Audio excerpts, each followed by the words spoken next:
সকাল সকাল সব কাজ ছেড়ে চায়ের কাপ নিয়ে বসে পড়লাম একটু রোদ পোয়াতে। দেখো, স্নান করি তো অনেক সকালবেলায়, শীতের বেলা, তাই একটু রোদে এসে বসলাম। একটু রোদে এসে বসে তারপরে একটু ম্যাগি করে নিলাম। ম্যাগি করে নিয়ে কর্তাগিন্নি ম্যাগি খেয়ে একটু বেরোবো, তার জন্য তৈরি হতে হবে। তো বেশিক্ষণ আর বসতে পারলাম না। দেখো, চাটা ধোয়া উঠছে, ভালো লাগছে বেশ রোদে পিঠ দিয়ে চা খেতে। যাই, এবার তৈরি হয়নি, তোমাদের সঙ্গে শেয়ার করব। কেমন? চলো। তৈরি হয়ে গেছি, দেখো তৈরি হয়ে গেছি। চুলটাও এরকম ছাড়া দিয়েছি। আর এই দেখো, এই শাড়িটা দেখতে পাচ্ছ?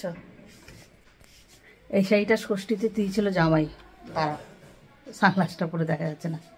তা চলো যাই, কতটা কি শেয়ার করতে পারি জানি না আমি। শেয়ার করতে, দেখো সামনাসামনি লুকটা দেখো তো, কতটা কি শেয়ার করতে পারবো জানি না। এটা না রানী রঙের, রানী কালার, গোলাপি। আর ব্লাউজটা পরেছি লাল। তাছাড়া যাই হোক, চলো সঙ্গে থাকো, দেখতে থাকো, চলো।